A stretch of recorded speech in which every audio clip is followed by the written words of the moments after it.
This is the People Before Politics show, broadcast every Sunday at 6 p.m. Hosts Damon K. Jones and AJ Woodson bring you the news that impacts our community. Join us for unfiltered, unapologetic coverage of the stories that matter most. Black Westchester Magazine presents the People Before Politics show, the news with the black point of view.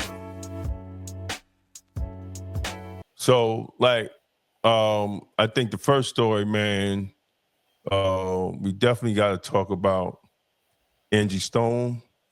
Yes. Well, go ahead, AJ.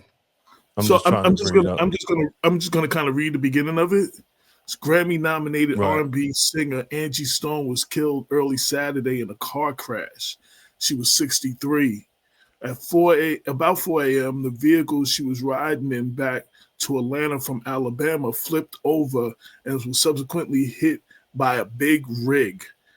Music producer and Stone's longtime manager, Walter Millsap, told Associated Press. The Alabama Highway Patrol said in a news release that a 2021 Mercedes-Benz Sprinter van turned over on the Interstate 65 about 4:25 a.m.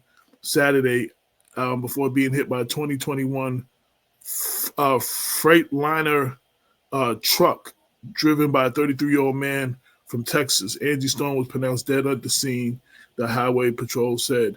The crash happened about 5 miles south of Montgomery city limits. So that's what happened. But, I wanted to properly pay tribute to her. One, the beginning as we kick off Women's History Month, and just she had a wealth of knowledge. And, and I'm like, kicking off Women's History Month, Black Westchester wanted to celebrate the life and legacy of our sister Angie Stone. To be honest, the passing of the R&B goddess Angie Stone hit me way harder than I expected. So I wanted to make sure I recognized her, celebrated her. She was widely recognized for her sultry vocals. Actually, okay. But what most people didn't know, she had deep roots in hip-hop. She was a member of the group Sequence, an all-female trio from Columbia, South Carolina. They met in high school. They originally were singers and cheerleaders until they heard the song King Tim III by a Fatback Band and decided to incorporate hip-hop and rapping into what they're doing. Their big break came when they snuck backstage at the Township Auditorium in South Carolina for a Sugar Hill Gang concert and auditioned for Sylvia Robinson, the founder of Sugar Hill Records, who was impressed by their talents. Sylvia also made history as the first woman to own a major rap label. She invited them to Jersey and led to the debut song Funk You Up later that year. And they made history as the first female rap group and the first Southern rap act to record a record. She later married her label mate, Lil Rodney C of the Funky 4 Plus One More, whose real name is Rodney Stone. Elements of their song Funk You Up was later used by Dr. Dre for his 1995 single Keep Their Heads Ringing. Sequence backed Spoonie G on the single Monster Jam. Their single Funky Sound, Tear the Roof Off, was a remake of the single Get Up the Funk, Tear the Roof Off the Sucker by Parliament. She also did a duet with Yonkers native Styles P of the Lox on his Gangster and the Gentleman album on a song called Black Magic, which is got to be one of my favorite rap R&B collabos. Then she went on to be in an R&B group. Then she got her deal and she went solo. And her first major single was No More Rain in This Cloud. I interviewed Angie for one of the many magazines I was writing for at the time when she was, doing her press for her debut album, doing her first press. And she told me that expression, no more rain in this cloud, is something her father used to say when she used to come to him for money. And she'd come back to him for some money. He's like, baby, sorry, there ain't no more rain in this cloud. Right? She said that's where the expression comes from. So I was like, yo, that's dope. Like, I always remember that. But I don't remember seeing that too many places. I don't know if I'm one of the few people she told, but or nobody else decided to write about it. But yo, she went on to do a whole bunch of stuff. But yo, she's hip hop history.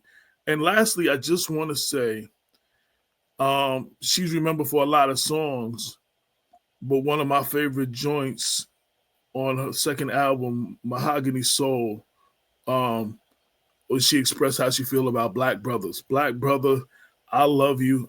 I'll never hurt you. I want to know you. I'm here for you. True forever. It was just a black woman's love song to her black brothers. Very good song. One of my favorite joints. And she had everybody in the music video, from Will Smith to Calvin Richardson to Luther Vandross to Sinbad, Avant, Lorenz Tate, images of Malcolm X, Martin Luther King, Muhammad Ali, and Colin Powell. It was just like a love song to black brothers. It's one of the dopest joints that a sister could do, you know, expressing her love. When a lot of songs is about, you know, they don't need the brother no more, the brother did them wrong, or kind of like F the brother type songs. This was like a love song. This is like a love song. Exactly. A love song to brothers. And yo, to me, that just was dope. You know what I'm saying? So I wanted to highlight that. There was a remake of the song with Alicia Keys and Eve. And then she survived by her 2 children, Diamond Stone, which she had by Lil Rodney C, and Michael Archer, who it was from D'Angelo. You know what I'm saying? And he decided to get into the music business. And you can read more about it on the tribute, but I wanted to celebrate her, and I really wanted to celebrate her hip hop roots, because she is a hip hop pioneer, the first female rap group to make a record, and the first Southern rap artist to make a record. That's huge. You know what I'm saying? You had Right. KG the Third, you had Rapper's Delight, you had Spoonie G, and you had that. There was like 4 or 5 records that came out in '79, and she was one of them. So, you know, I just wanted to pay tribute to her. Her loss, Yeah, really man, very tragic. Yeah, her loss hit me. There's a lot of it's a lot of, you know, everybody got theories on what happened, and you know, I won't get into all of that. I just wanted to celebrate her, and hopefully I did a good job. Right. And I want y'all all go to blackwestchester.com. You'll see us on the main page. Read it. Leave a comment about the sister. Yeah, leave a comment about the sister, what she meant to you, what your favorite song was, all that. Please don't forget to like and subscribe. Black Westchester Magazine, it's the news with the black point of view.